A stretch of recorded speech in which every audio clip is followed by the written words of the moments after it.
This is for men and this is for women. You gotta give him something to invest in. It's not growing. They're gonna have to keep watering. Stop being so quick to judge people. Y'all in mansions driving fancy cars. Oh wow, damn, she got a testimony. Okay, y'all. Hold on. Let's see.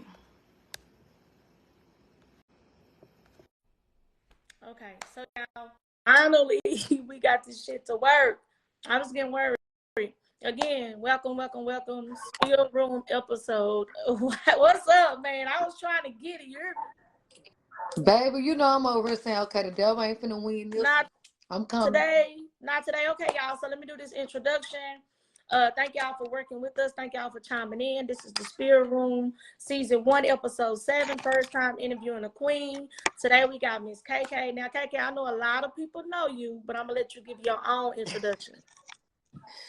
Okay. Well, first of all, I want to say thank you so much for allowing me the opportunity to be a part of the Spirit Room. I'm more than honored, beyond blessed. I have to say, I have to congratulate you first and foremost. For maybe 3-4 months ago, you came at me and was like, "Look here, I got this idea.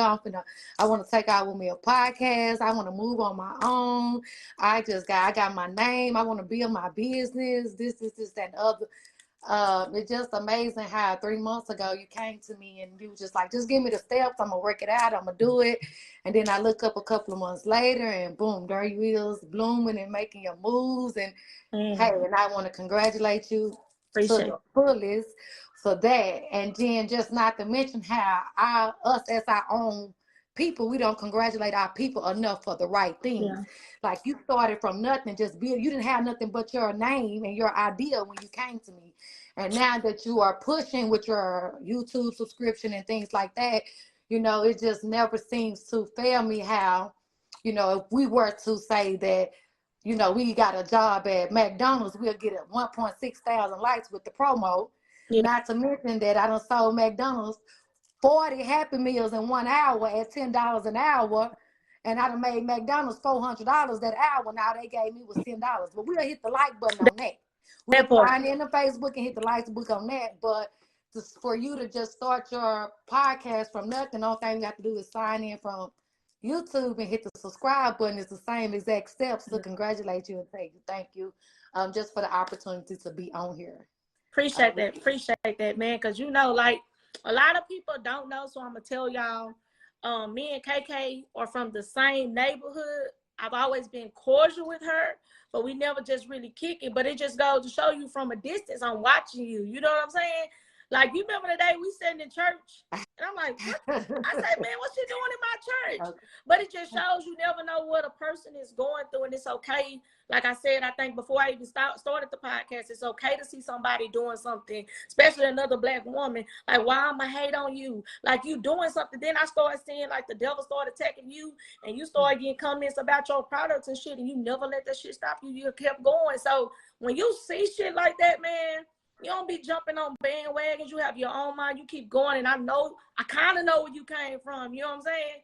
People don't know. Like, I call you Lottie. I don't know who the fuck KK is, but I call you Lottie. All I can say, shit, we're around the same age. When you used to come through a motherfucking neighborhood, shit, you was always a young bitch on her shit, excuse my language. But since I've known you, you hear me? Since the name Lottie, all I known you was just to be on your shit. And every time I seen you, you was on your shit. You had your kids on point. You ain't just started this shit. You've been doing this shit. So just thank you for giving my flowers, but thank you for taking the time out your day to come on. Now, I asked you, was it anything off limits? Because we're going to talk about it. We're going to talk about it. And I know you got a strong testimony. So we're going to 90% of what I speak about is experience. The other 10% is the common sense that I hit after I bumped my head. So I'm with it. I'm open. You can't never use me against me. So I'm open. I'm with it. Let's go. All right. So we're going to start with something that I recently went through. And I know you have too, only just based off what I seen on your social media. Okay. So you don't have to go in your details if you don't want to, but just based on your situation, when it comes to a relationship. I just went through a breakup. I think you did go through a breakup, if I'm not mistaken. I did. So I really want to ask you on the cool with this breakup, because you know us as women, we could tolerate a whole lot more. We might not like to, but we will.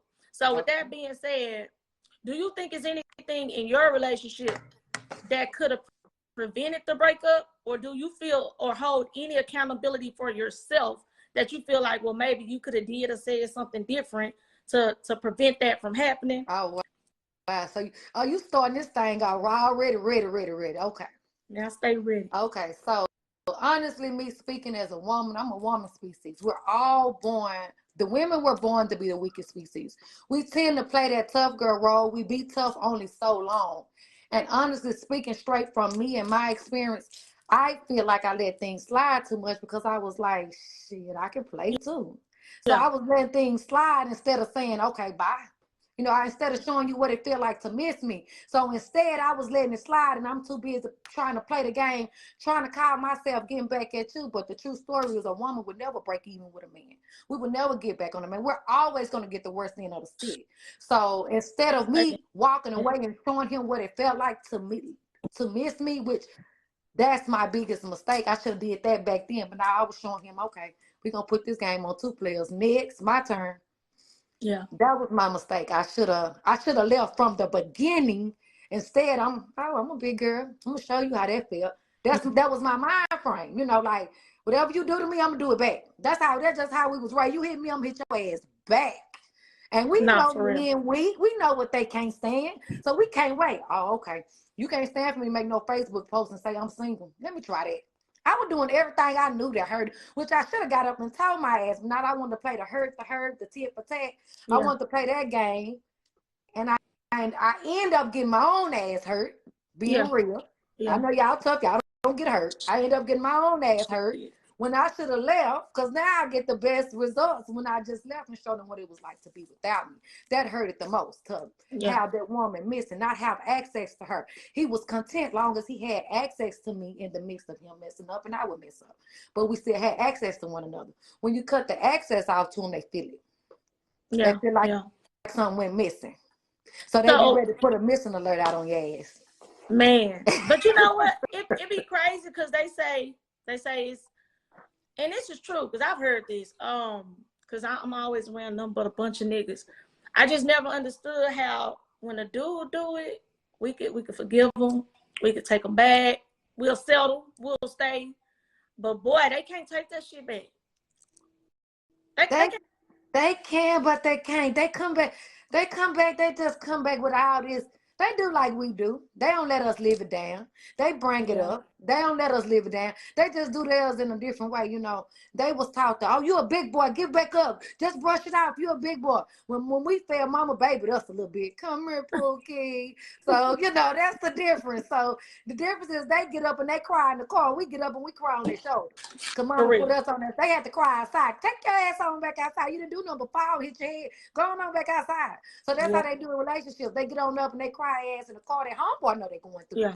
Okay, that lady at the work at the bar, she know they're going through because he studied out ordering shot after shot after shot. She know they're going through. We just don't see it because they was taught to where they take their pain on with them. Okay, it hurt. I don't want to see you cry. Get your ass out in front of me. I'll tell my son that in a minute. Get your ass out in front of me. I don't want to see you crying. That's what girls do. But soon as my daughter fall, come here, mom, stinking Pookie. Let me rub it. Let me touch it. Let me kiss it. That's true. So that's how we do. We wear our feelings on our shoulders. So it's a little different. They see us cry. They hide their tears. They ass be hurt too, girl. Yeah. So tell me this. I'm more of a female where I said this before. I don't know how to date, right? For real, okay? I don't know how to date. I'm a wife. You hear me? I'm a wife. I don't know how to date. So my mistake is I'm applying pressure out the gate, forgetting that sometimes you gotta let people earn access to you or earn certain parts or certain layers to you. But when you give it to them all at once, it's like what they gotta work for. What's your opinion on applying pressure out the gate? Like, have you ever been that woman? One thing about it, we can't be nobody but who we are. Yeah. But when we dealing with these men coming off at the gate, we have to break their shell first before we let before we open up, because this might not be who they are. So, you know, guys have so many hidden agendas. They can be living a whole nother life and moving over here with you like it's okay. So us coming off applying pressure at the gate is like, we got to have some type of guard up. We got to have, it's like an orange. We got to have this peel up first until we get to the middle. Because if we come off like that, they gonna always treat us like that. So we got to come off like, we can't come too strong. We got to lay back. So we can't be no wife out the gate. Sometimes you got to be a hoe. Make that nigga chase you. You got to play Tom and Jerry. Now, Tom and Jerry, they chase each other and say shit. Yeah. Sometimes you just got to have a person chasing you till you get tired. And they call it a hoe. That's just their language. But I call it just life type shit. Like, you gonna chase me? Because I want to be caught. I'm just gonna do a little running. Yeah. To see how far you gonna go. Yeah. So allow them time to just chase us. And then if he keep on chasing, you know you playing tough. And he started chasing, I think it's okay to come off with a little pressure, because sometimes I done had him chase me and show out. I damn near thought he wanted to marry me. But it was all the chasing though, you know. So we just got to we can't come out too strong, because women are most definitely the most loyal, the most dominant, we are the most everything. Without us, they are incomplete. They know that. Yeah. So we cannot come too strong. We're gonna lose. Yeah.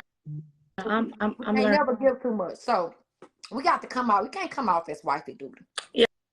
See, that's my problem. But you know what? I think I'm in my season now of releasing and healing. That don't mean I don't want to date. That just means, what happened? You muted. Hold on, y'all. She muted. Can you hear me? Okay, my bad. Go again. Let me grab them. Okay, go again. No, so like, oh, damn, you made me forget what the fuck I was going to say. Okay, you said you was in your season. I heard you. Oh, yeah, so like, I'm in my season of like releasing and healing. It don't mean I want to date. I think I'm just exhausted in the chase. You know what I'm saying? Like, see, they say men don't like aggressive women or women act too hard. Now, let me just tell you about me. Okay. If I see something, I'm going after it. I could be in the club and see something I'm motherfucking like. I'm gonna peep it out first. Make sure it ain't with nothing. Okay. And once I see that it's just, chilling, shit, I'm gonna tell the bartender, say, send him a drink. You know what I'm saying? That's me. To fall back and don't forget what the Roman role is. See, we've been around too many men. Look up, we acting like them, we talking like them, moving like them, and forget how to be a woman. So now we done ran them all the way away, because we got to allow them to be a man. Yeah. So I had to learn that the hard way, because I always been like, okay, I don't need him. What are you doing? He and my, So I had to sit back and allow him to be a man. And he would say that sometimes, like, dang, you gonna let me do it? You gonna let me get the dough? You gonna let me do this? So it's okay. So if we see one that we kind of caught our eye, it's okay to walk by and see if you can catch his eye back. Mm-hmm. We can't, we've been around men raised, too many millions raised. Too many. So we got to learn the feminine species of this thing called life. We have our part.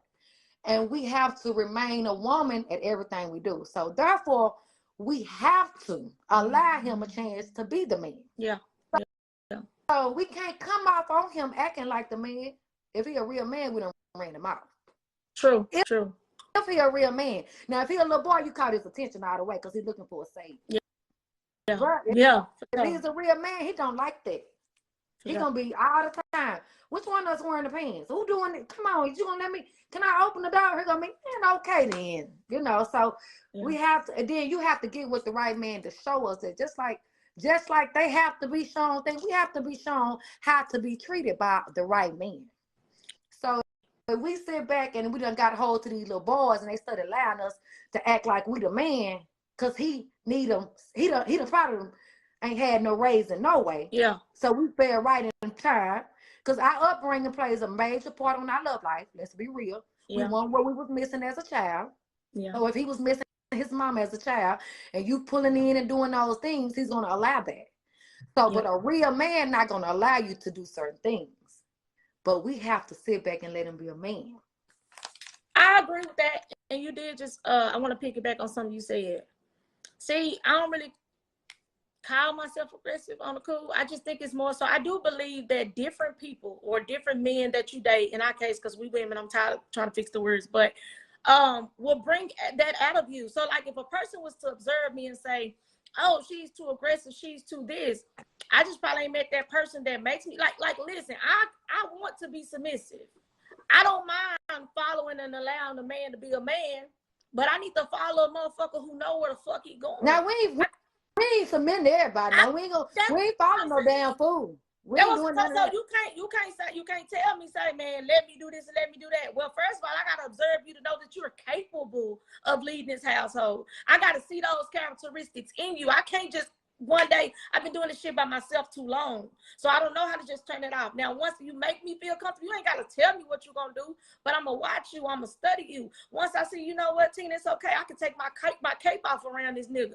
I ain't gotta be superwoman around this nigga because that's how that man makes me feel. But you gonna know when you came into contact with somebody like that because he don't need no help. He don't need no walking. Exactly. He don't have to walk through the steps. And look, I'm aggressive, but say when I'm in the presence of a real man, I know how to turn that motherfucking shit down. But you just have to know. But I can't just fall and submit to know anybody. Okay, sometimes we have to get out of who we been. Okay. To be somebody else. Because we're not always right. See, I'm speaking, I don't care. Y'all can sit back and say she look old out. I'm 35 years old. And I have been dating. And I have dated and I have been in a relationship and I believe God didn't make me to be by myself. Yeah. But at the same time, I had to learn who I was.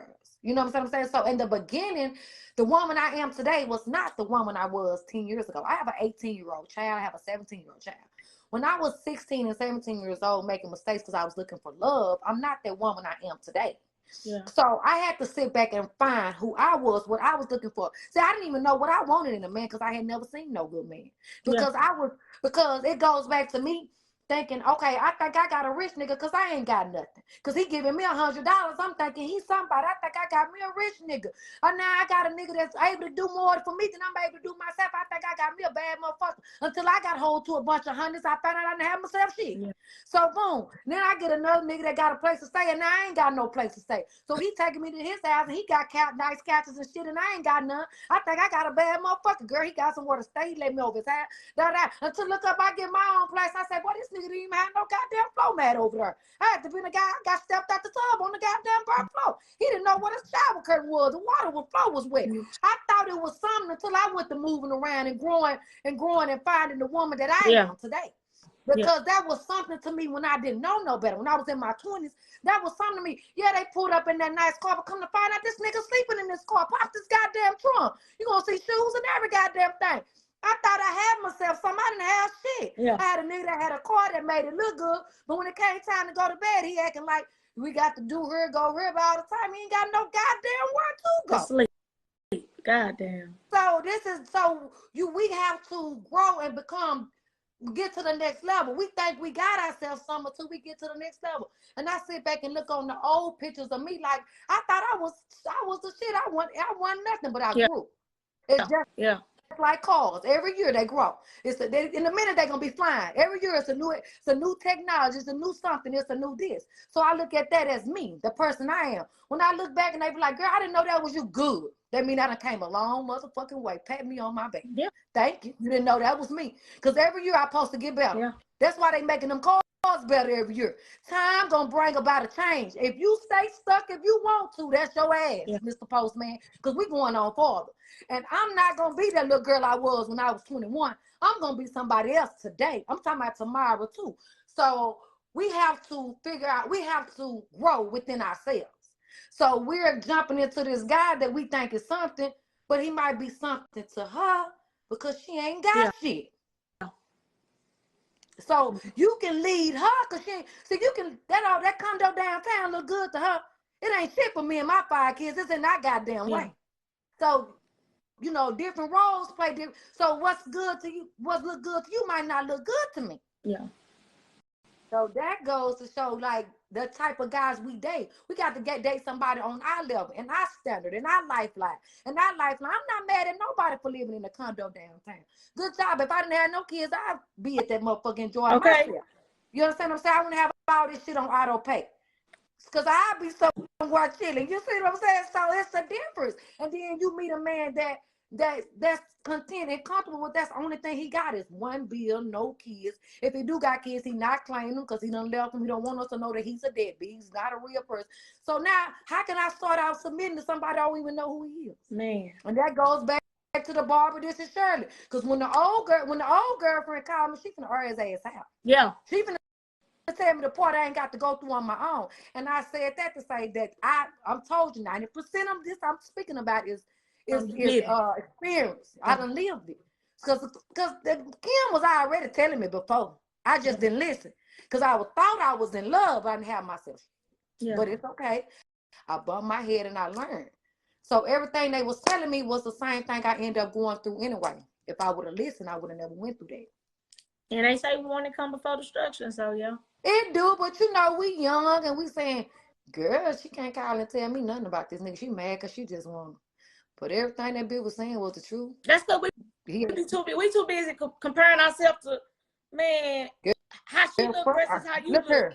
Yeah. I'm through with that. I'm not going to, girl, I'm not, baby, please. Now, don't get it twisted. I might sit up and, yeah, if I could, well, I do want to let girl. Let me see what she look like. I might do all that because I'm human. My woman species want to see what type of woman he dealing with. Because I ain't gonna lie, that can get your ex out too. Yeah, the people you fuck with. A nigga could be watching me and be like, man, she got something going, but she fuck with so and so and so and so, and them niggas lost me. I said, you're right. So, all right, I'm gonna turn this conversation a little bit right quick. Okay, keep going. For you, because I know you have a testimony. Okay. I want to know, what was that no for you? What was that closed door for you? What was it that made you say, damn, you know what, bitch, you need to get your shit together? What made you go from the woman who you used to be to the woman that you're still becoming and you're getting to meet right now? Like, what was that breaking point or that low point you got to that just made you say, yeah, this ain't it? Okay. Going back, I had my first child at 16 years old. So I was searching for something I didn't have at home, which was love. Everything I did, I wanted to take a shortcut at it because I love money so much. So I wanted to take a shortcut. I was willing to take a chance. If somebody came to me about a leak, I was willing to take a chance. Girl, if it sent me to jail, I didn't give a damn then because I wanted a shortcut. Because I wasn't going to be broke. I had just had my baby, and boom, I was not going to be broke. I was going to take a shortcut. I was going to hustle. I was going to take a chance, you know, the young folk mind straight. Yeah. Well, baby, federal agents knocked on my aunt's door and said they were looking for me. Damn. That did it. I said, they looking for who? She said, they got a picture of you and this address, . So I went to the federal prison. I skipped jail, went straight to the federal penitentiary. And I had 5 kids at the time. I felt like my kids could not live without me. They put an extra notch on my face because I always told my kids I would be a phone call away. But when I was in that federal penitentiary, I was no longer a phone call away for them. I couldn't believe in nobody but God and only my voice. Only thing I had to guide them with was my voice. And when that song say, my sheep hear my voice, they come running, I had well trained them so well, my voice spoke volume over that prison phone. Yeah. When they would cut up, I would say, y'all stop that. Y'all cut out. My daughter would come to see me every visit. I would cry like a newborn baby. We would cry together. She would cry. That was supposed to break me, but it made me so strong. Mm-hmm. I said, I'm going to do everything in this world, but try to take a shortcut again because it took me somewhere I never wanted to be. Family, friends, everybody forget about you. When they say out of sight, out of mind, they meant that. When I was not able to be there for my kids, I had no choice but to believe in God. I remember my son, he's 10 now. My son, he told me, he said, Mama, why you want me to believe in God? I said, one day you'll learn on your own. Yeah. He said, how am I going to learn? I said, well, just ask God to give you the strength, baby. Just ask him whatever it is you're going through. He was about 6 or 7 at the time. He's 10 now. I said, whatever it is you're going through, just ask God to give you the strength. But I sat in that prison, girl, and I was many days, I would walk on that track and I would cry. I would cry my heart out because I felt like I had failed as a mother. I left my children. Growing up like I grew up in Highland Hills, my mother was on drugs. My daddy passed at 7. My auntie done all she could do for us. I was so smart, but I was acting up at the school because that was the only way I got attention. Yeah. I would be bad just for attention because I did not have that. I was dark. I was called the ugly sheep. I was all of that. So, therefore, when I came home from prison, I said, I'm going to do a lot of things, but I ain't going to go this route no more. I'm not going to take no chance on doing that no more. I was not going to do nothing wrong because it broke me. But it built my faith. It made me so strong. It made me say, well, look here, what you going to do? I was around so many different people from all around the world.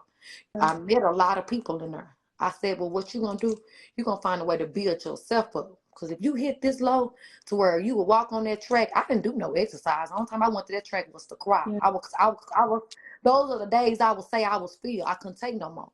I was just tired of being away from my babies. I was just tired of having to get up when this man say get up. I was tired of having to take these orders and sit in this prison because of me wanting to take a shortcut.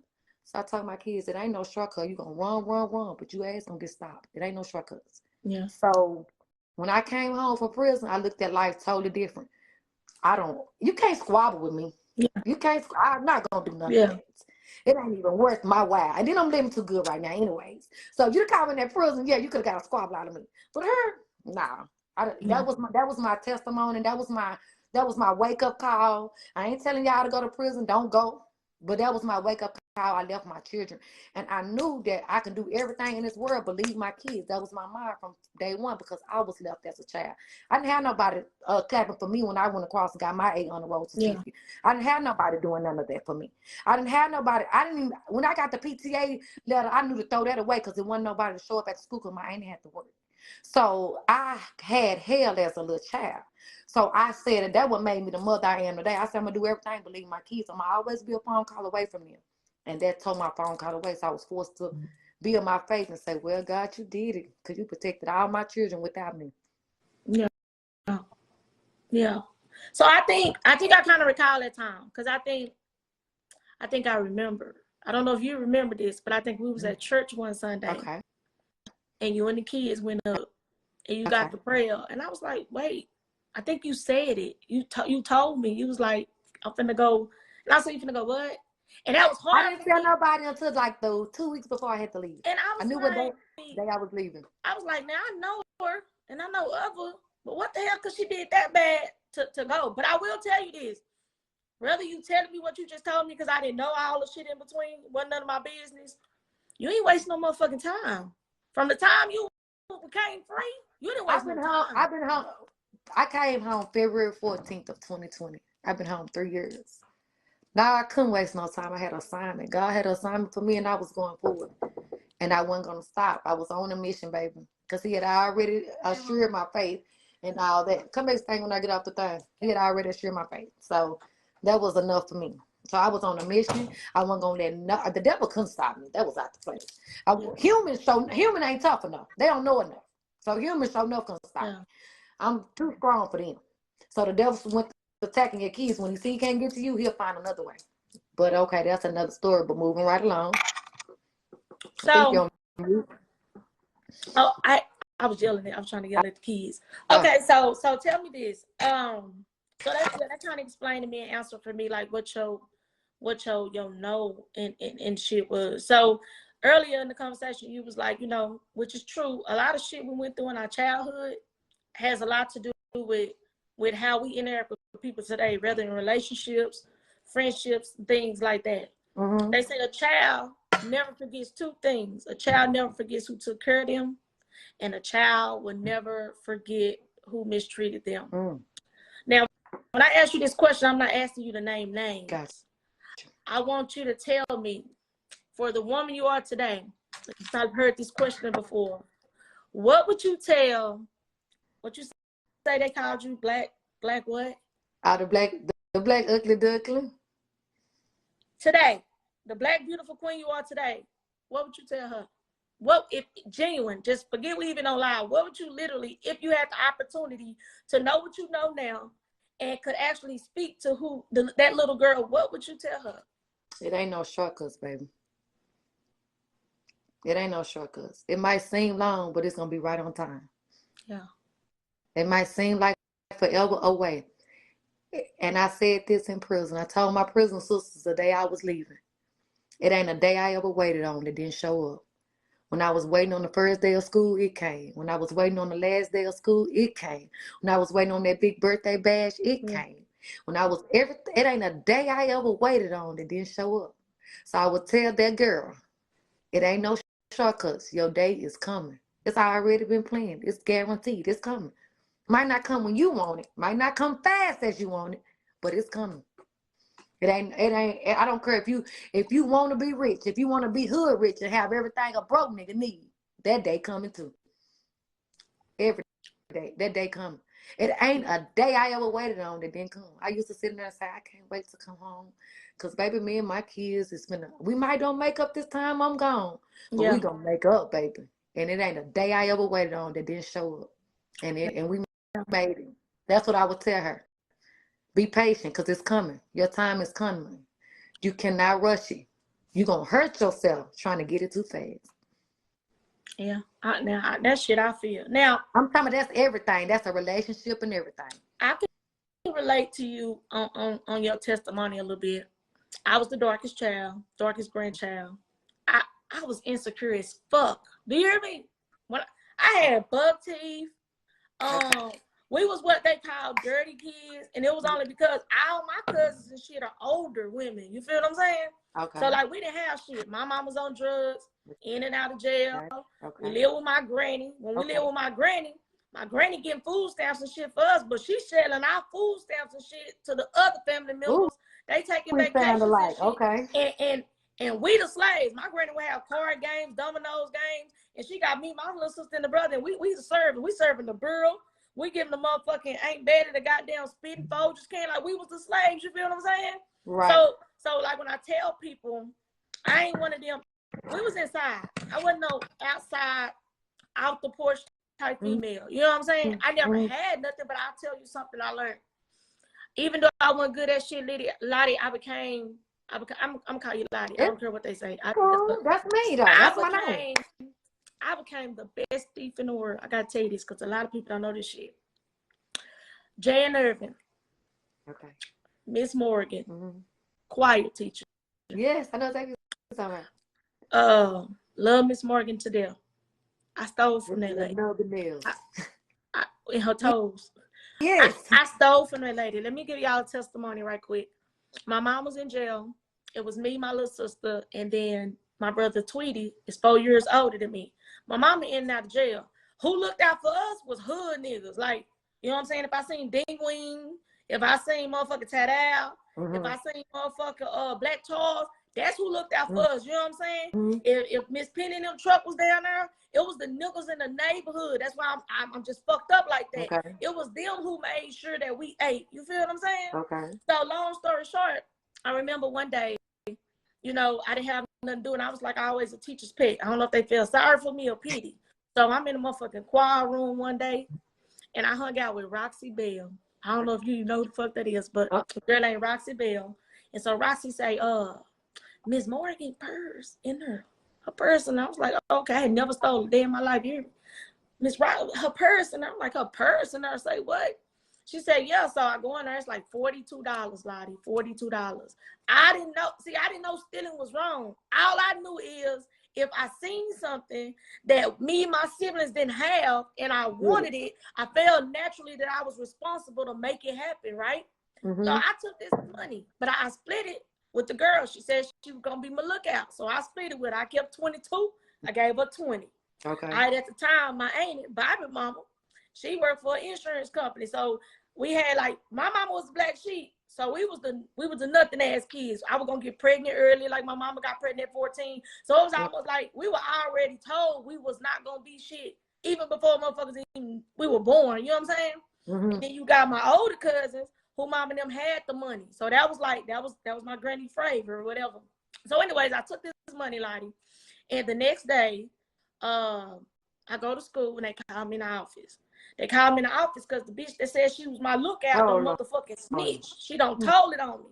Now, I don't want to spend this money because guess what I did when I got the money? I went home to my little sister and my brother. I said, I know we hungry and our granny ain't going to feed us today because she never fucking really did. But we going to stop at Miss Penny truck and we're going to get us some burgers. And that's what the fuck we did when we walked down that hill from Jan Irving. So she snitched on me, got in trouble. That day, my mama got out of jail. I hadn't seen my mom in 3 years. My mama got out of jail that day. I got 3 ass whoopings. I got a whooping by the principal, a whooping by my Amy, and then got home. My mama fresh out of jail and gave me a fresh out of jail ass whooping. Okay? I said I like to say because people never know what you go through. So when I tell people everything I have today, Lottie, I worked for it. I worked for it. I work for it in some type of way. You feel what I'm saying? So it's just different. Like a person to be on the outside looking in, they to be judging you, but they just don't know your story. Now I said I'll let to say this.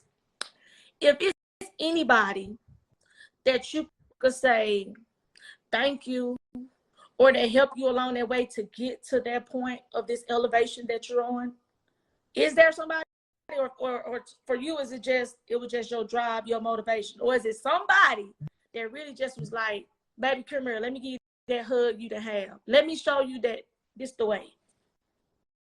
I got to be real. I got to be 100. I didn't mean nobody. For real? I didn't mean nobody. Girl, I was by my goddamn self. I was by my goddamn self. And, okay. Now that I'm thinking, if I just had to give one lady a trophy for showing me the way, it would be Faye. This lady named Faye. Okay. It would most definitely be her. It would be Faye. And you have to know me to know my background with Faye. It's personal. Yeah. It's personal. If I had to give somebody that trophy, it would most definitely be her. And I met her at the age of 13 years old. She bought my school clothes and she took me to school. She put me right here. When I got pregnant, she was gonna pay for the abortion. She told me, no, don't have no baby. Don't bring no baby in this world. Don't do it. Don't do it. Yeah. I got you. Don't do it. Don't do it. And I told her, I said, well, I just want somebody to love. I'm tired, girl. I just want somebody to love. Maybe this might be my purpose. And she said, if you have a baby, I support you. But it would have to be Faye. Okay. So shout out to Faye. She's still living? Most definitely, yes. If she watching, shout out to Miss Faye. Because I know we grow up and we say, we don't need nobody. I think for me, I got a few shout outs for people, honestly. And you have to give flowers, like I said last episode. You got to give them people flowers while they can still smell them. For me, it was first, it was my 7th grade teacher, Miss Washington. A lot of people know her, April Washington. Okay, the trick coach, which was my sister's trick coach. Okay. Very insecure. So by this time, I had became Lottie a professional thief, right? Oh wow. I got so good that my family would know I was still. Let me tell you how cold I was. I ain't never had real long hair, but because we was the black sheep, even though I knew my mama did drugs, even though I knew my mama was, like fucked up or whatever, anybody that talked about my mama, I stole from them. Anybody. Yeah. Granny. One thing about it is still mama no matter what. Talk about my mama. Same thing, yeah. Bro, you talk about my mama, I'm going to your Dooney and Burke, for real. It's perfect. So that's what I would do. Listen, I went up in there and I never been a greedy thief. I would go in that bitch, you got some 20s, I'ma dig in the middle. I didn't even count in them. I just took some. I didn't even count it till later. So by this time, my family know, basically, don't keep your shit around Tina. I'ma take it, right? Good. So shit, it got so bad, Lottie, that you know how you steal somebody's shit and you help them look for their shit knowing you got it? Shut up. So look, I used to stick it in my training bra, stick it in my pants, stick it in my socks. They got smart.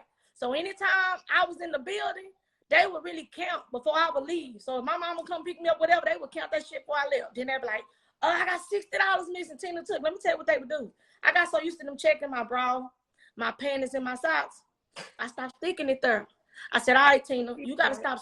Listen, you got to stop stealing ones, bitch. Start stealing 20s. Start stealing 20s, 50s, and 100s. So I was still $2 $50 bills. I ain't bullshit, Lottie. And I would fold it up as small as I could. I forget about this small. My hair was this long. I would take my rubber band off my little knocker, because we used to wear the fan ponytails. Oh, my God. I would open my ponytail up, take the folded money, put it in the middle, and put my ponytail back up. So, bitch, when they said strip, before they could say strip, I was already naked so they can check me, because I know that I had the motherfucking money up here. True story. Listen, Lottie, true story. Do you hear me? So by this time, I'm a professional motherfucking thief at this time. But I'm laughing at it now. But on the cool, I really thank God for covering me even in my foolishness, because it escalated so bad that I was stealing from jobs. I was working at the gas station, and for a truck driver paid with $100 bill, it's hot as hell. I'm motherfucking wearing long sleeve clothes. When that motherfucker give me the $100 bill, I put it in my hand and take my fingers and scoot that motherfucking $100. I would scoot that motherfucking $100 bill in my motherfucking wrist and give it Miss at the register. I never did it out my own register. I always did it out of the bitch register that thought she was too motherfucking cute. You hear me? Because I was. So when it's time to count drawers, bitch, that come out of your check, not mine. But I say all this to say, I survived, man. Like on the cool. And I thank God that I never motherfucking got caught, but I took care of my people. I took care of my people. You talked about my people. I don't give a fuck wrong or right. They're my people. I took care of them. But so, anyways, I'm about to get off the subject. So by this time, I really, really became a professional thief at this point, and it wasn't cute. Like for real, man, it got bad. It got so bad that I almost wanted to get caught, only because I don't know how to make that make sense, but it got that bad. Because then, okay, I'm gonna tell you this: middle school, Miss Mathis, and I can say these names now because since I've been an adult, I actually went back and repented to these people. Miss Mathis was my math teacher. Love me. I always been a teacher's pet. I think the motherfucker just really felt sorry because I was black and ugly. I don't know what the fuck it was. But anyways, I took 3 credit cards from her. I used to have a homegirl named Tasha, right? So I would take the credit cards from this teacher, go around the counter, get a credit card to Tasha. Tasha was my fave because what Tasha did for me was what my mama couldn't get to me. So Tasha see what I got on. She know I'm going to homes, all the kids dressing in Guess and Johnny Blaze, and I got on, I don't even know where it came from. I think the thrift store, like on some real shit. So I would take the credit cards to Tasha. I give her the credit cards. Tasha done already took me to the mall on the weekend. So what I would do is take my I would get up in the morning, leave my house, so my mama can see me in my regular ass clothes, go around the corner to Tasha. Tasha got me a Tommy Hilfiger. I'm clean from head to toe. I'm giving her the credit card. She giving me cash. So shout out to Miss Washington because Miss Washington saw us showing shit and I ain't have no friends, Lottie. So what I wound up remembering I started doing was buying motherfucking friends. I started buying company. So one day I'm out on lunch, you know what I'm saying? Motherfuckers don't even fuck with me, don't even know my name. But all they know is I always got a pocket full of motherfucking money. I'm talking about I'm in 7th grade. What the fuck I'm doing with all that money? You either knew I was stealing or you thought I was a prostitute because that was too much money for a 7th grade to be had. So Miss Washington pulled me to the side one day and she was like, all the cheerleaders used to like go to her house. If you was a cheerleader, she took you out of Six Flags. But Washington was the GOAT back then, you know what I'm saying? So I was like, man, I want to be popular like them. I don't got that. What that lady got, man, I don't got that. Like, ain't nobody ever asked me to Six Flags. I ain't know what the fuck that was. Like, real talk. I had never been nowhere. I had never been out of the motherfucking Browns. Ever. Right.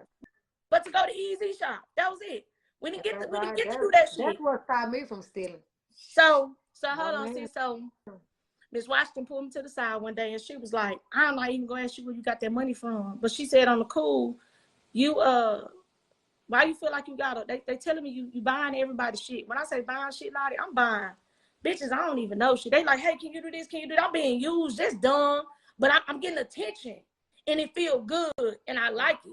But this lady told me, no, hell no. And I remember one day, everybody I had gave some money to that day, she made all the motherfucking ass line the fuck up and give it back to me.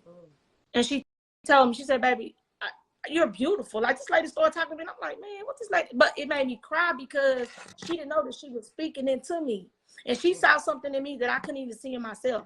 So I got to give flowers for sure to Miss Washington. And I think the other lady would just be my major ed coach, Miss Easter. She already knows what she means. Like, I'm big on giving flowers. But out for that, we finna get ratchet. You ready?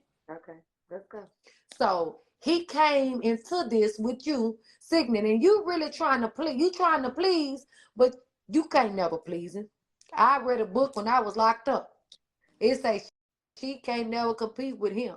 So if it's somebody else on whoever's mind, we ain't no competition from the start. Okay, yeah, I can agree with that because they already got their mind made up and they already know what they want. And that's what it was for him. I think that's what it was. You trying to get me to get acquainted to your sicknesses.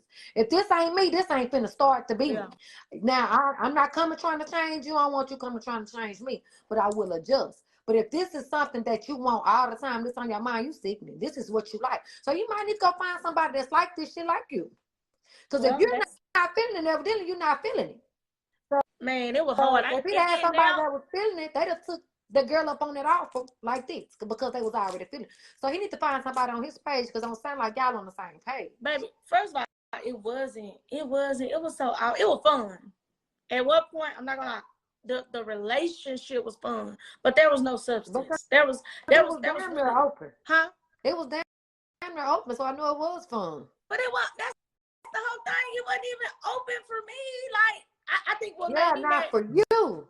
If he started coming at you about a threesome and other things, it's as he indirectly wanted open. If this is what he like, he want to have sex with, but talk about somebody else.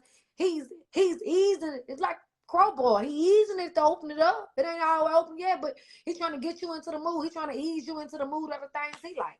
So if that's not something you already like, then you're not gonna adjust. Well, I guess that's why that didn't last. So tell me a time for you, or tell me in a relationship deal breaker. What's an absolute deal breaker for you in a relationship? Okay, I'm gonna be completely honest with myself. Okay. If I'm married, like I was supposed to get married March 3rd. I didn't because I was on a mission to find something out from some dates I had worked down before all this old crazy shit. But I was on a mission to find something out, and I end up a woman's intuition, finding something out. We get to investigate. You can't tell us nothing. So when I end up finding out what I found out, it confirmed what I was saying from shit that was 2 months old. So when I had the opportunity to confirm it, I did just that. But I feel like if I was to go in a relationship, it ain't no such thing as it ain't no deal breaker if we not married.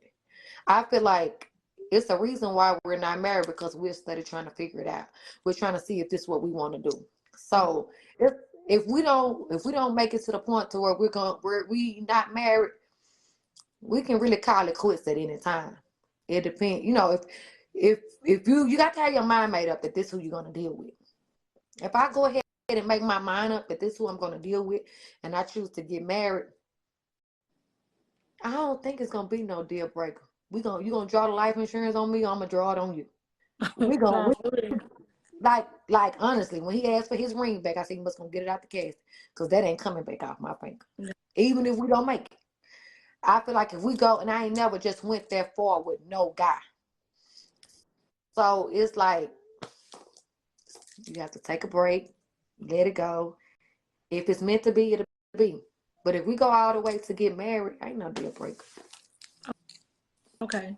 Cause I'm gonna be done figured your ass out. Like the guy when I've been dating him since 2015. I done grew with him. I done watched with him. I done went in and out, up and down, round and round. I'm talking about. I know what he's thinking for. When he call, I know what he's gonna say. I can look at the clock and tell you what he's finna say. I know. Oh, damn, you know. When I was dating a man and wasn't thinking about being his woman, I was cool with being his friend. I learned him. Yeah. I learned him good. And he said that, like, you know me.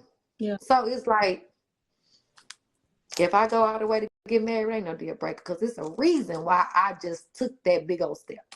So do you think, or would you say,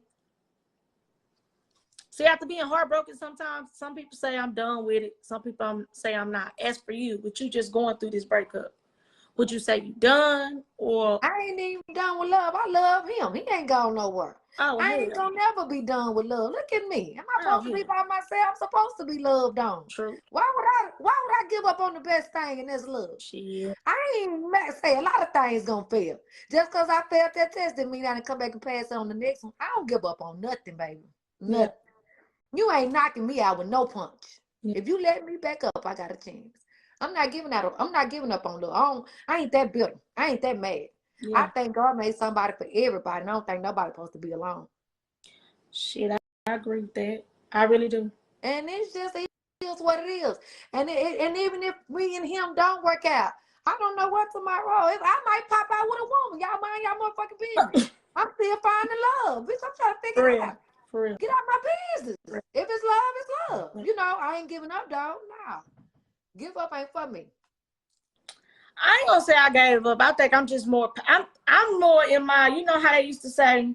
I used to talk about my mama all the time because she used to be like, "I'm like, Mom, you need a man." Mm-hmm. She's like, "I'm waiting on God." And one day her auntie told her, "My sister said that," and my mom said, "And God sent her husband." My mama auntie told her, "No, she died waiting on one." Now I'm gonna be honest. But I must say, we have to let our guards down now. We can. But I ain't gonna lie though. I ain't gonna lie. I think I'm there. I used to talk about my mama. I'm not just gonna say I ain't gonna fuck nobody or date nobody. I'm just saying I am a little bit more patient than what I used to be. But only for this reason, Lottie. I'm different. Don't run your I was that because of who you want. Girl that it probably didn't even supposed to go together. Like the pieces didn't fit, but I was the one that was gonna try to make it work. Yeah, and that's so what happens I'm saying. So don't let you trying to force the wrong thing cause you to run out the best thing that got somebody. You gonna say, don't run him out. Let me say that. You know what? Don't run him out. Somebody said you gotta be more. This time, I'm learning, y'all. I tell anybody, I don't know everything. I'm a good finesse and I can put some motherfucking words together, but every day I'm learning. Every day I'm fucking learning. I'm elevating in some type of way, which is why I don't mind being transparent because at the end of the day, we all going through something. But that goes back to what we originally said. We have to allow it to happen. When we meet a good man, he's going to show it to you off the rip. You ain't going to have to guide him. You ain't going to have to hold his hand. You ain't going to have to tell him nothing. He going to have you call your homegirl and say, girl, this nigga ain't done nothing wrong. Yeah. I done had that before. And come to find out he had too much goddamn money. He wanted to run every damn thing. So you just got to keep going. You know, it be like that. I done had a broke nigga to do every goddamn thing. Look up, he turned into my child. He getting on my goddamn nerves. And I done had a mediocre nigga that just know how to survive. So I done had it all. I'm just being real. I can't talk on nobody else. I'm talking about me. I done had it all. So we have to sit back and allow them to be who they are. Yeah. The first beginning of them is not it. We have to allow them to treat us like a woman. Like I said, when I got a hold to a man that was able to give me $100, I thought it was something because I didn't have $100. Yeah. Until I went to having my own 100 and I get one that can give me 1,000. Now he want to tell me what time to shit. Yeah. You see what I'm saying? So it goes all kind of ways. So once you get in another level of life, you need another level of a man. Let's just say that. It's different brackets. When God said infant, toddler, boy, adult, all that shit is for a reason. He coming, it's a different bracket of men. Okay, you might be a good man, but you good for that girl that just graduated high school. You ain't shit for me. Yeah. You in my way, baby. You ain't shit for me. I need a man that can understand that I have all my bills on auto pay because this shit here is going to happen regardless. I'm not calling these people asking why did they put this extra. They got, man, TX, you got 1 million motherfucking clients. They ain't looking to put nothing extra on just little old me. T-Mobile ain't looking to charge me no extra $20 if I let this motherfucker. I don't let them get disconnected. Come on now, you know the restoration fee is $20. I know y'all ain't never had to do that. You call T-Mobile, they'll waive it for you a couple times. Let's just be real with one another. I know to put this shit on auto pay because this is the life I'm living. I don't need no nigga come and tell me I give it to you in a minute. The first is the first. I think about it. I'm gonna see in a minute. See, we on a different level. We on a different level of life. Yeah. So I need a man that knows when the first comes, this is automatic. Like I don't need that. Don't ask me why I'm buying all this shit for the kitchen. Damn fool, because I seen it on TV. I'm living like that. I want it. I want to try it. Even if it don't work, I want to try it. I don't want to hear why you spent this on this. Why you did this for them kids. Nigga, what you want to be my child or something? What you mean? Yeah. Don't ask me why I done them. Why you do I say, let me tell you something. I need another level of man. I need a man to say, oh, okay, you need some more. I know what's happening. Yeah. So and then by me being a credit repair specialist and doing a lot of money management, I have an account that I don't have Zelle set up to. I don't even have a debit card to it. You know why? So I can't fuck the money off out of it. Yeah. I know I got a spending habit. Yeah. Me, my kids, I've been on Zelda, I've been on gambled, I've been on done something with it because I know my habits. Yeah. So I have to have an account to where I can't do nothing to it but go in the inside and put something in there and use the what's name and set it up on auto pay. Yeah. That's just how it goes. So it's like you have to play the level of your life. And when you get ready to grab a man, you got to grab one on the level of your life. Yeah. See, all that, I'm going to score this her and give me by 2 months. I've been, yeah, that's good for that high school girl that's in college. She got some time to wait on your punk ass. I ain't got no time. Clock ticking on me. Yeah. Yeah. Shit, God promised me 3 scores of 10. I'm halfway there now. He promised us 70 years. I'm at 35. I ain't got 5 years to wait on you to get it together, nigga. That girl that just graduated, that bad bitch that just turned 18, she got 5 years to waste on your ass while y'all hustling, get it on and get it together. I ain't got that time. I can't take no chance. See, she can take that 10-year on that pistol case. I can't. Yeah. Oh, that what? Pistol case? Shit, I can't stand it. So I can't deal with your rough ass. I got to deal with somebody in my lane, living the life that I'm living, that can stand to lose the things that's afraid to lose. Let's start there. Yeah. That's afraid to lose. And that just goes to show where, I heard the older women lie saying, we got to get us a young nigga. Yeah, them young niggas do got motion, but you going to have to duck a few bullets fucking with them too. Tell the truth. They shame the devil. I don't want their money. I'm scared of them. That's all the fuck I seen the track. I think I'm at this point. I think I'm a babysitter because that's all I. That's mostly what the fuck I track, and I be trying to say, what is it, man?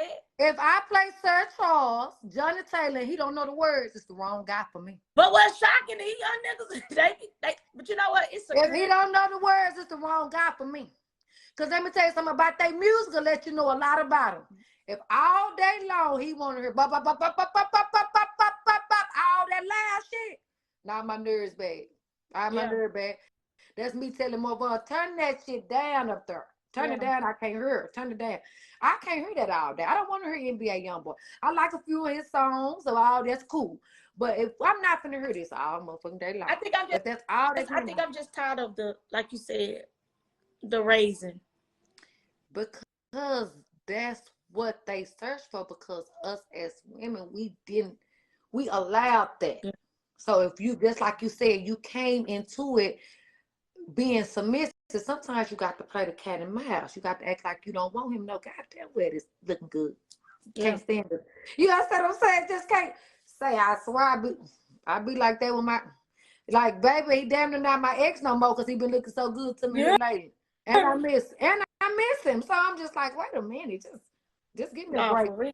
Just give me a break for a minute. Yeah. But yeah, if we got to play the cat and mouse, we got to, if like you say, all that see what he. Sometimes we got to, if we like him, we got to walk by him and see if I catch his eye. And grab your hunger. I say, girl, let's walk over here. I just see somebody. As soon as we get right there, stop and act like, see if he. Yeah. Girl, this good girl. All that go. But you got to have that one hunger that's with it like you. All that go. We gonna get to him. We gonna shoot at him. We just gonna shoot at him the cute way. We just gonna shoot at him on the low side. Let him know, I'm in the building. Yeah. Let me see. I was gonna ask you some shit. I lost train of thought. Hold on. And somebody had said some guys got issue to listen to all that. She talking about the rap music. What she said? She said, but what if he good? Okay, let's oh wait. It's all the way. I can't even see the comments. I haven't even been looking at the comments. Now, okay, so I see somebody was like, yeah, you're right about the dating on your level. Now hold on, let's go back to that. The dating on your level. See, that's cool. And I agree with you on that, for real, Lottie. But here's what's fucked up. Motherfuckers really be putting on facades, okay? Last nigga that I actually was in a relationship with, same birthday, everything. I'm thinking me and this nigga vibing. And I saw looking in, you would think he had his shit together. But you gotta understand me. Like I said, I look at the potential in you. Like, I hate a nigga that'll tell me, man, I used to have this and I used to have that. Well, that right there don't matter to me. You know why? Because the nigga I met today is the nigga I like now. So if you just happen to be broke or not have it like you used to have it, I'm fucking with you. So for you to tell me about the nigga you used to be is really unimportant to me. Because first and foremost, let me stop. Oh hell, come on, stop me. Let me stop. What, like, what is it? Now, just like let me use this for an example. Just like a man know what they want, they ain't taking no woman in a size 22. They ain't taking no woman with uh whatever. How they just be critique on how they want they woman. But that's how I am about my man. Call me a gold digger. I don't want no broke. Yeah. I ain't. Yeah. My heart ain't in. My heart ain't feeling it like that. If I Heard get them that. broke signs, I ain't feeling it. I'm not. I'm sorry. You lost me. I'll just say the bitch is scamming. But if you showing in the broke, you not finna pull up and we go out there and you say how much that costs. No, I'm not looking for you. You're not my type. Off the real. You're not gonna pull up and get no gas and you say, give me $18. Give me a pack of cigarettes and the change on 3 and you ain't gave me nothing but a 20. That to these standards with me. These I don't care. We're not going like that. And every time you step out that door, you're gonna have to do something with yourself. Yeah. Don't be so comfortable with looking a goddamn fool. I don't like you neither. Yeah. I don't care. I don't like that. So just say, I'm not gonna say if you were broken, you had well, you should have fucked with me when you had it back then, cause you don't lost or go back and get it, nigga. I'll be here. Cause I'm not doing that shit. Real I'm not talk, finna man. side for nobody but my children. I'm not Real doing that. talk, man. Only broke nigga I'm dealing with my broke ass kids. Real Nigga, you got to get up and get something. I don't give a damn how you get it. Get up and get something. Cause guess what I'm gonna do? Oh, I ain't gonna sit on no goose egg. That ain't me. Yeah. I'm gonna make some shake. Yeah. And these kids gonna eat. I'm not gonna go for that. Yeah. So I got standards and morals about me. So don't even come my way. And then here you go. Oh, you got this. You looking like you got this here on. That costs this. That costs that. I ain't asked you to buy that for me. But just know that you need to be able to do something. Yeah. Do something for me that I can't do for myself. Yeah. I don't want no nigga can't stand to do nothing. Oh, this going into my score money. Well, go ahead on and score and go. Carry your ass. You're right. Now I'm saying you gonna have to have something going for Yeah. yourself. Just call me a gold digger, scavenger, no good bitch, hungry bitch, whatever. Call me what you want. But I ain't dealing with no broke ass nigga. Only I done told you. Now I mean that. Now you take your broke ass on. If you broke and you know you broke, don't even shoot at me. Get your shit together. Pray to God I'll be here. We'll cross paths again. But like you said, that's gonna decipher a boy from a man. Cause a real man that got his shit together ain't gonna even approach you. If he really watch you and he really wanna fuck with you, he gonna be like, nah, I can't fuck with KK because I ain't up the part. And a dude said that I was watching the post on Instagram. A dude told me, matter of fact, I read it. It was on Instagram. A dude said, men get mad when women say you got to bring something to the table. A man said, man said exactly what you just said. He said, if I really want that woman and I know I ain't got nothing to bring to the table, I'm gonna go get it, and then I'm gonna approach her and come back. Now we cooking with grief. Yeah. Now we together and we done went through a downfall. And one thing about life, I don't care what your strategy is, your ass will go down if you ain't careful. Yeah. So if we was together and we done went through a rough and we done both had a fall, now I ain't running off on you. Now I'm the type of bitch you can count on for shit show. Yeah. I ain't running off nowhere. If we shine together and you fell down, I got your back for shit show. Yeah. We ain't gonna worry about that. But we not gonna jump this thing off on a double goose egg. No, sir. No, sir. I'm talking about, we're not jumping this thing off on the bus. I hope you don't need no ride. I don't want to go for my car in the shop shit. Nigga, get a rental car till they get out. You ain't got your driving license. Red flag. You ain't got your shit together. I got the rage. Now I gotta go get your social security card, birth certificate. I ain't gonna go through that shit. I gotta do that for my children. I'm not gonna do all this shit for you too. No, my car in the shop. Nigga. Yeah. I got 2 red cars right now. You think I'm waiting on somebody to come pick me up? I don't want to hear that shit. Yeah. Ain't nobody buying that bullshit. I got to get my car. But when the bitch get out the shop, come pick me up and let me see what you're talking about. So you said something about flags. Tell me a time when you ignored some red flags. Because and when I mean that, it probably wasn't intentionally, but sometimes them red flags, like my partner say, look like 6 flags when something else is going good. Well, so tell me a time when you ignored. I'm just gonna be real. Sometimes, girl, these men can have some good everything. Yeah. Good everything but money. Yeah.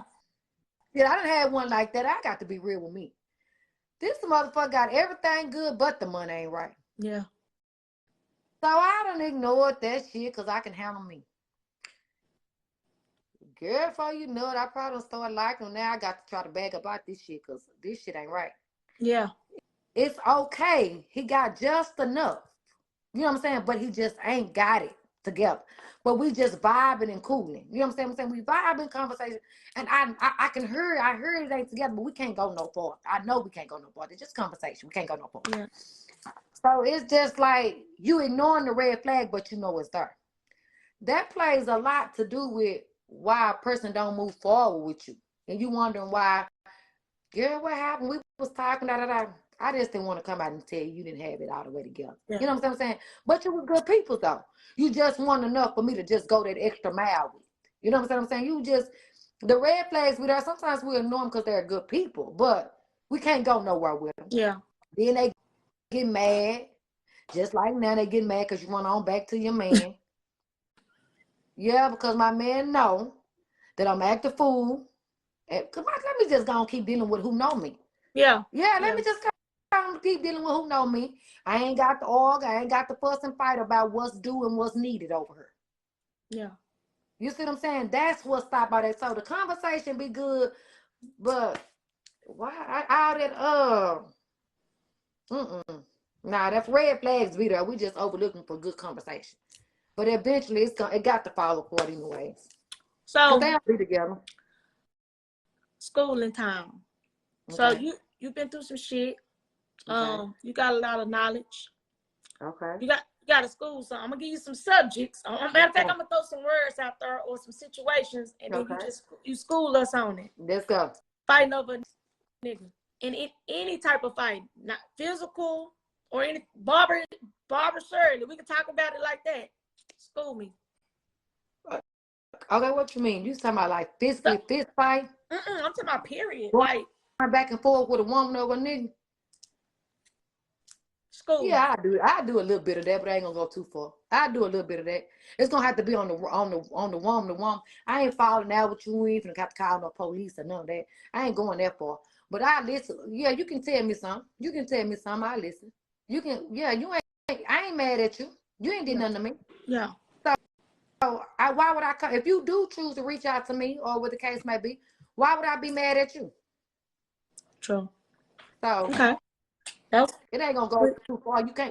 You can't push me to take it to that extra level to where now me and you got a assault charge on one another. It ain't getting that far. Okay. Side bitch. What about so when would I be a side bitch? When I'm throwing this out there, you give me schooling on it. You schooling me. Speaking you schooling us. Yeah, okay. Side bitch. Okay, I back then, yeah, I'd be a side bitch. But I'm too bad to be hidden in the motherfucking world. Nigga, I need to be on the front page of every motherfucking thing. I'm the bitch you want to show off. Now, back then, when I wasn't hit and I didn't have my shit together and I was still trying to find my way, yeah, that's cool. But today, nigga, if you think you gonna hire me, you got another motherfucking thing come. You gonna put me on the I'm the nigga, please. I wish a nigga would Easter egg me. What's that Easter egg you got there? I wish a nigga would. Shit, I'm not her. The fuck? Bad as I am, nigga, everything I do is top of the line. I'm talking about when I step outside, I'm on point, nigga. I'm the bitch you want to show off. Hey, I'm the one you want to tell that hoe about. Yeah, go look her up. And y'all gonna fall out when she look me up. I'm her. I ain't no insecurity. Ain't no bitch gonna fall out. The bitch gonna have a heart attack when she look me up. I'm that bitch. I'm that. Nah. I ain't no side bitch. Nothing. Cool, yeah, I'm the bitch your hoe don't want to run across in that order. And I stand on that with a whole bunch of pride. I'm talking with my head tilted high. And I salute the next bitch that know it. No, I ain't no side bitch nothing. I'm the bitch you want on your profile picture here you talking about. You quick on your feet. I like that. I'm for real about her though. I'm for real about KK though. What you say? Nigga ain't finna Easter egg you? Nigga ain't finna Easter egg me. I'm not. I ain't got that kind of time no more. You put me on the front row or no row in that order. I'm talking about that's that concert scenario. I'm not going in the 300 Sprite section at the AAC something.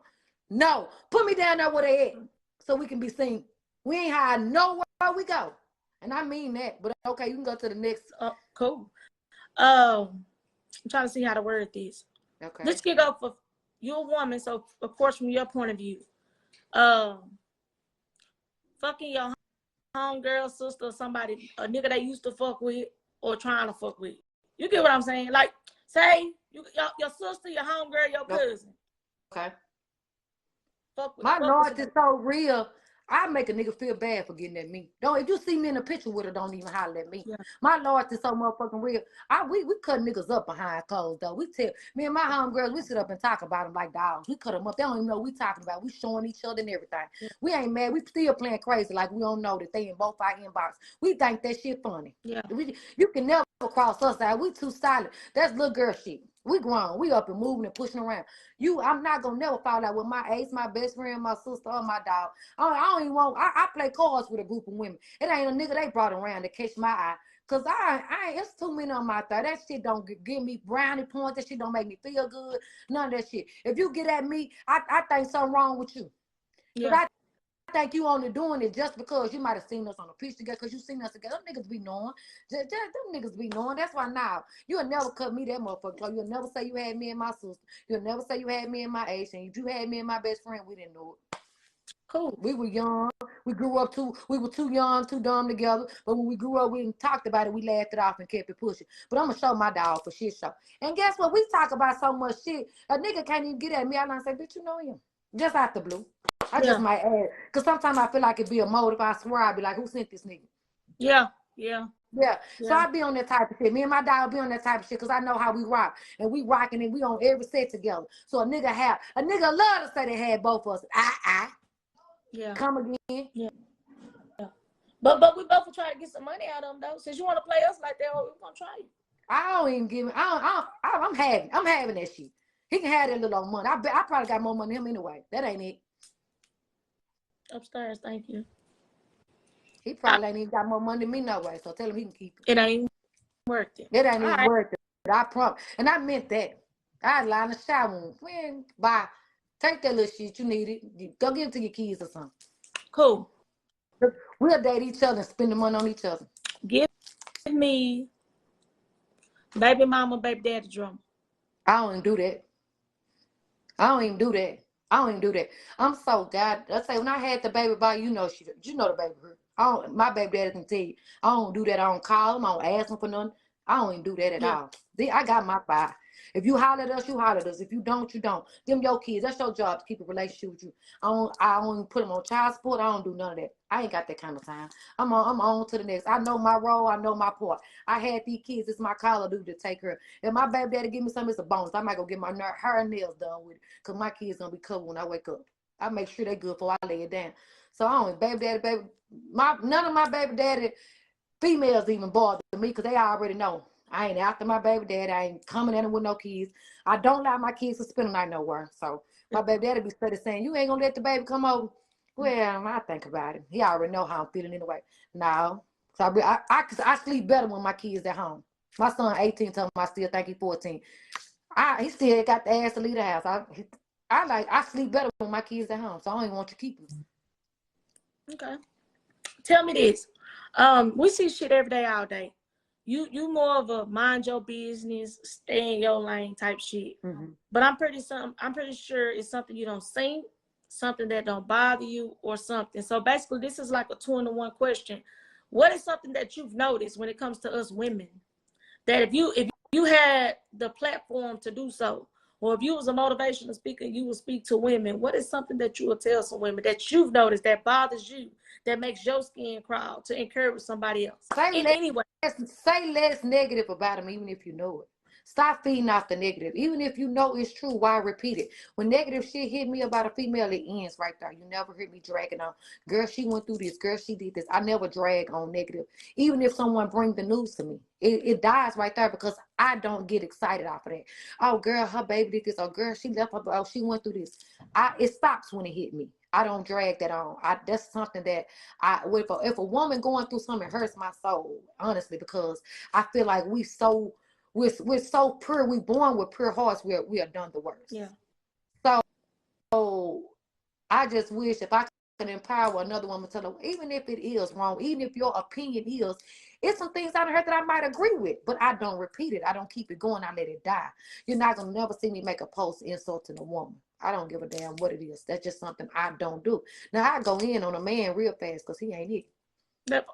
Love that part. So okay, let's use me for an example. Before I did this podcast, I gave you a shout out before. right? And it was a spur of the moment because you just popped up like as a fuel, and it was just right on point.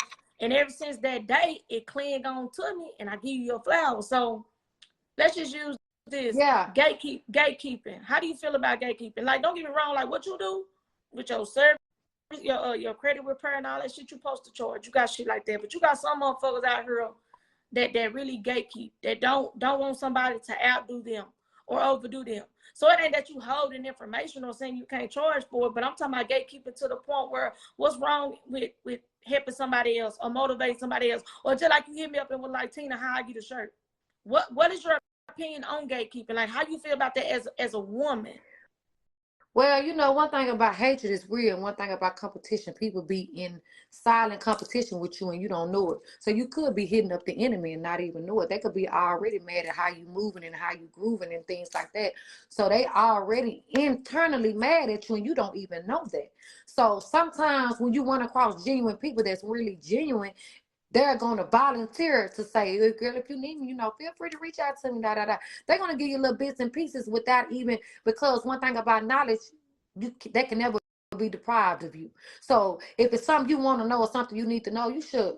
There's nothing wrong with asking, but certain people don't want to give it up. Yeah. So you have to find your own research. You have to do your own things. And I had to learn that because people feel like you are outshining them, and they don't, little do they know that there's no such thing as outshining somebody. If my light's on over here and yours on over there, it's the same thing. Yeah. And I go down Lamar Street. I can remember back when I was young, it was only liquor stores on Lamar. They all sold liquor. They was next door to each other. We could only go on Lamar to buy liquor. Every liquor store was next door. You think one on one? You think one on one eating? Hell no. All of them made money. They was right. That's the only place you can go buy liquor. You had to go on Lamar. Every liquor store was right by each other. Everybody ate. Everybody sold liquor on Lamar.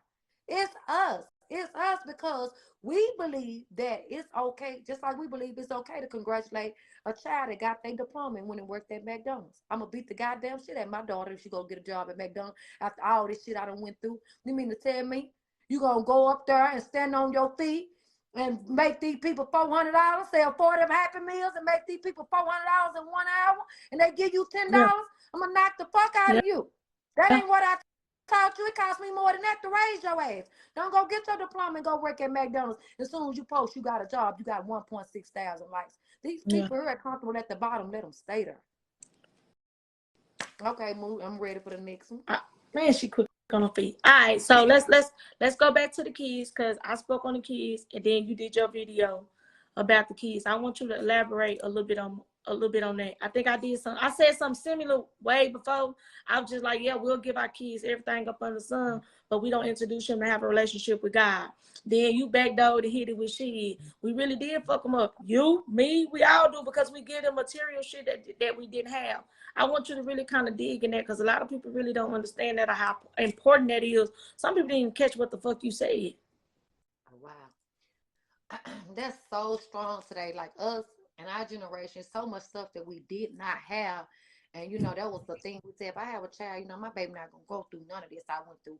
I'm gonna make sure my baby don't go through none of this. Don't go through none of this. And little do we know what we was going through was building us, made us so smart, made us so strong, made us so solid, gave us a better understanding on what life really is. And I said that to say showering our kids with everything was a major mistake. I wish I would have made my son ride that bus before I bought him his car. Because that's what I had to go through. It's just certain things I wish I would have made them go through. I really wish they would have. Now, don't get it twisted. My first two, we done slept in the car together. We done been homeless. We done lived hard. But my last one, she don't know what's that. She don't know what that's like. You know, my last three, they don't know what that's like because things didn't go like that with them. So, but my first 2 years, I was at my youngest. So they seen a little bit of struggle. So as a parent, I felt like I owed it them that because I struggled with them. I feel like I done them wrong by having them early and not knowing shit. So I felt like I took them through a little extra. So therefore, I'm too busy trying to make this up what I took them through and didn't know I was fucking them up. Yeah. So I was sharing them with all the everything. You know what I'm saying? Too much when I should have been allowing them to see what it's like to these kids right now, girl, you tell them no, these kids won't even make a sandwich. They think that ain't no food in their kitchen. If you go in there and it's just meat and bread, they act like it ain't no goddamn food. Unless it's Chick-fil-A or some other shit. They'll say, Uber me this. They'll say, can we go get it? So we literally messed our kids up by showering them with the things we didn't have when we should have been showering them with the things we did have. And that was a way to survive. We learned how to survive with nothing, but we was too busy trying to give them everything. If I would have sat back and act like I didn't have shit, my kids would be more appreciative. But I can't lie, they're appreciative now. But I think they would be more understanding on life. Yeah.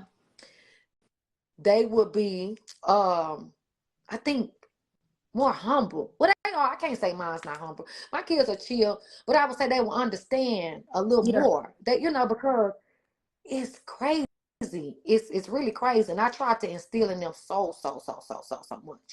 Just like when I moved. When I moved from the hood, my daughter felt like I took her away from all her friends. I took her from this. I took her from that. But really, I was trying to show her another way of life, something that I never got, and that was to be around a different type of people that does things different. You had to really go through it to see it. We didn't make them go. The moral of my story is we didn't make them go through nothing because we handed them everything. We gave them the silver spoon we wanted. Yeah. When we should have been giving them that hard motherfucker, or do like we did, no spoon at all. She ate them noodles with our fingers. True. Boy, because motherfucker don't know what a sandwich is without no motherfucking bologna in it. So we didn't have no meat serve sandwiches, mustard, all that shit, ketchup sandwiches, what the shit. Man, these kids here now, baby. I don't even eat ketchup now because I ate so many ketchup sandwiches. I don't even eat them. When you sent me that video, the reason why I shared it like that, and it went crazy on IG, is because I think not too long ago we've been seeing it where one situation, I think a lady took her son's cell phone or something, and he killed the mama for taking the phone or it was a gadget or that week. I ain't that week. I broke all my nails. I killed him. That don't happen, or they'll tear the house up. It's almost like I ain't that week. When you hit it, it hit it to the point. All right, so I'm trying to see if I want to stay safe with you. Oh, go ahead. Have fun. Or if I want you to. Do you mind if it is something? Because I know you're transparent. Is it something that you've never told anybody that you would share only because it would help somebody? It could be something you've been through. Nah, I'm pretty open.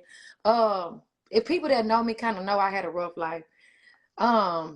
Like I tell people all the time, Facebook turned into a free marketing app, so it showed people how to market and it showed other people how to make money other ways. Yeah. As a young girl, they accused me of selling my pussy. That was always what they said, which that was something I wish I should have did, good as this motherfucker is. But anyway, moving right along. But I knew how to hustle from the start. You know what I'm saying? That was just something because I hung outside in the Browns with that group of crowd. Of course, we seen their heads on, what I'm saying? So we learned how to hustle from that point forward. And my aunt, I was 16 years old. My aunt had got me, rest in peace to my aunt. She had got me an apartment in the Browns in her name. And it was just like, girl, if you paid it, that back then apartment, the rent was $299. Yeah. So she was like, girl, as long as you pay this rent, don't mess my name up, pay this rent, you good. So that's what I did. So it's really, I'm really transparent. My story is real. I am who I am, regardless of what the case may be. I'm strong on you can never use me against me. Because this is me, this is my life. And maybe if you'd have got a little touch, little pinch of what I went through, you'll be sharp as hell today, girl. Now that's my Not life. For real. Sometimes what you go through, it don't tear you down. It builds you. It makes you the strong woman you are. It makes you a phenomenal woman. It makes a motherfucker miss you when you gone. It makes a motherfucker enjoy you when you there. Yeah. And those are facts. And that just goes for anybody. And anybody who I'm not boasting or bragging. I'm just going out. Anybody who life I'm a part of, I am a stain in someone's life because I know how to be a friend. I know how to be a sister. I know how to be a mother. I know how, I am a great person because of what I've been through. So I vow to never be nothing else but who I am to my people, Yeah. So that's just what I stand on and what I believe. And of course I believe in God, I'm for sure that I'm a strong believer. You can't never take that from me. So You know what I think you should do?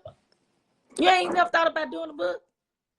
Yes, I did when I was locked up because I didn't have no time. But now that I'm out, I ain't got that kind of time no more. Or you go, nah, for real. Like, here's the part. All bullshit aside. I guess I can get serious now. Is a lot of my fucking podcasts. Yeah. Oh, yeah. Riley, can you come back when I get out? Okay. You know Riley be on her Facebook time. Yeah, Riley gotta be stop. She gotta get out on camera time. Okay. So like, for instance, you don't watch a few of my shows. What I speak about, I'm like you. I can't speak. I don't talk or speak on anything I ain't lived myself or I ain't been through. With that being said, a lot of people get on these podcasts, TV shows, whatever, and they show you the glam side of it because it's they're too ashamed or too worried about what people will think or say about the person you used to be. But I always say, you know, if God wanted you to keep looking back, he would have put the eyes on the back of your head instead of the front. Baby. So with that being said, I'm gonna tell you because you know you inspire me in a lot of ways. So I'm gonna say podcast, book, something, maybe even a motivational speaker. Because here's what people, when I started, Lottie, a lot of people were like, oh, you curse too much. Don't say this. Don't say that. But what I found was I get people that gravitate with me because I'm speaking to people on my level. You know, I'm big on church too. But then you got some people that's holier than thou, and they wonder why they can't reach our generation, or they wonder why they can't reach, you know what I'm saying, us right there, because sometimes you have to meet people where they are. That's truly if you really want to help. So that's what one of my main purpose was when it came to this podcast. So with that being said, you don't been through it, sis. You don't been through it and got yourself out of it. You know what I'm saying? Got myself out of it. Got myself, like completely built myself from nothing. And this is a true story. When people let me out that federal prison on February 14th, which was Valentine's Day of 2020, when I walked out of there, they made sure I had $0.00. You hear me? They made sure they broke me to the bottom, but that was okay. I didn't let that stop me. Yeah. I did not let that stop me. I stepped out on faith and I built it me. I built it the VIP. I built it her. I pushed her. I didn't let her down. I didn't stop no matter what they say. I don't entertain negative spirits, so it automatic stops. Once it come my way, it automatic stops because I don't entertain it.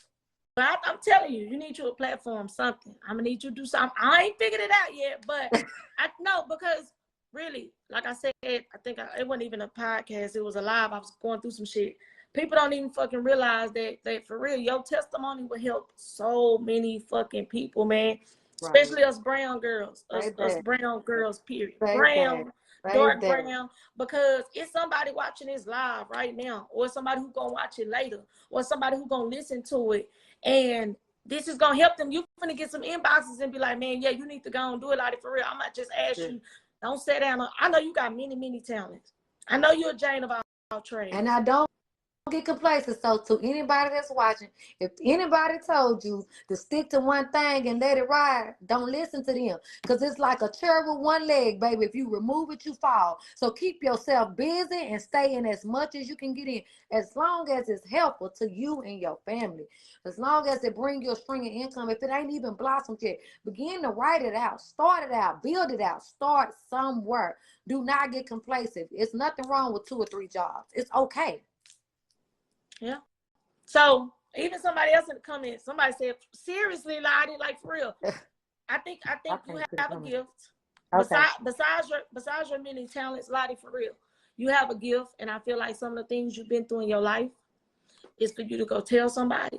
So I'm gonna need you to get up off your gift, baby. Cause you still it's in you. I can't tell you what it is. I'm just giving you what God is giving me. Get up off of it. I've heard it many times. It's not my first time hearing it. I've heard it many times. Get up off of it. Get up off of it. When I was in prison, I would want to. It'd be some days I want to just lay on my bunk and not even get up. They'll say, "Come on to the TV room. We need your spirit in there. We just need you in there." I'll be like, "Y'all just want me in there because I'm funny. Yeah. Y'all just want something to laugh at today. Cause I'm just me, you know."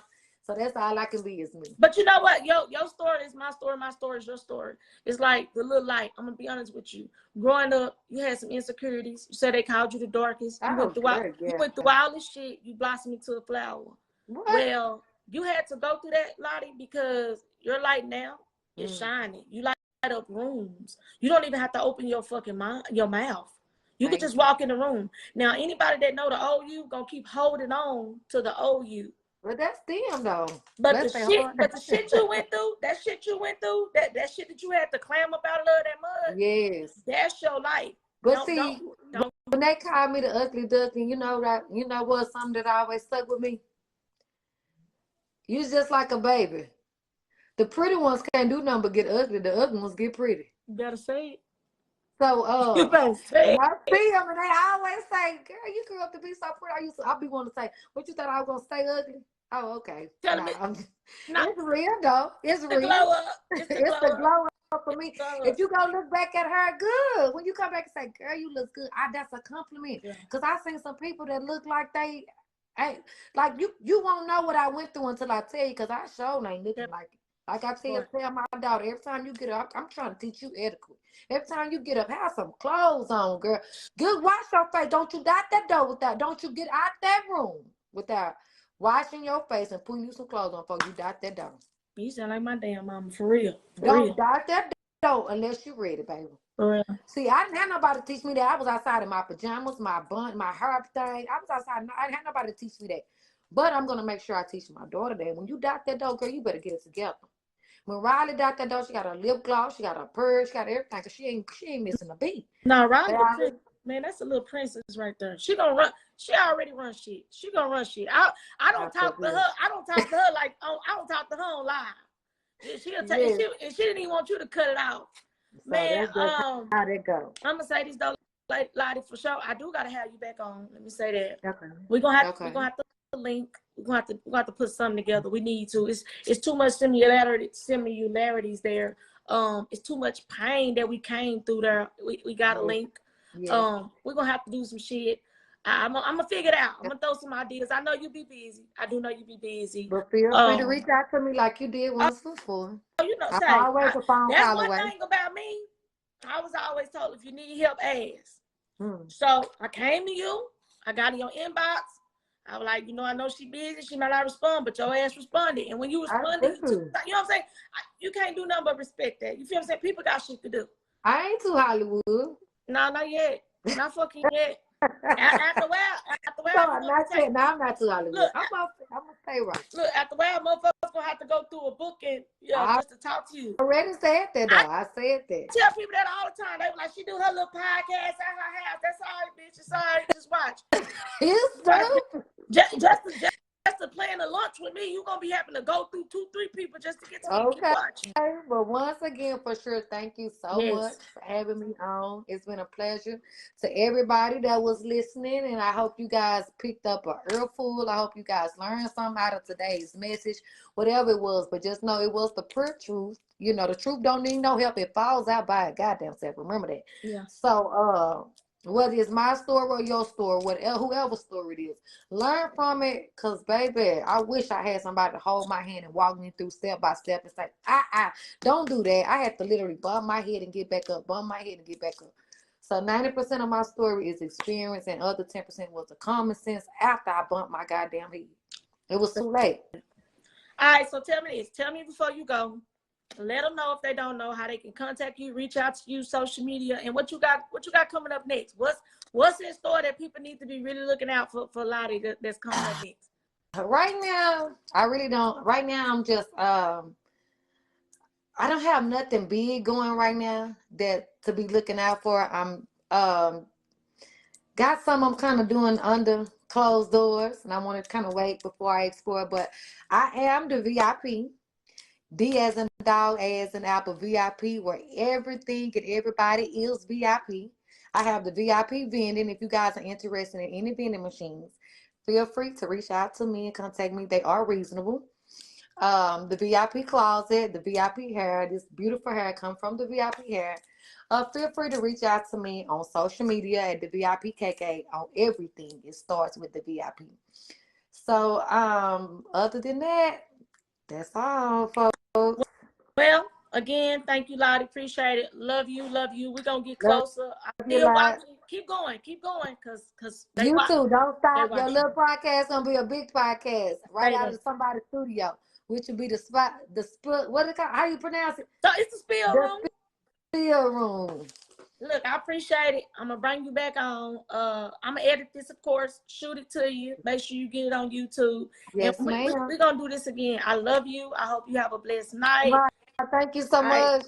Talk to you later. Bye, peoples. Thank y'all for tuning in. All right. Bye-bye.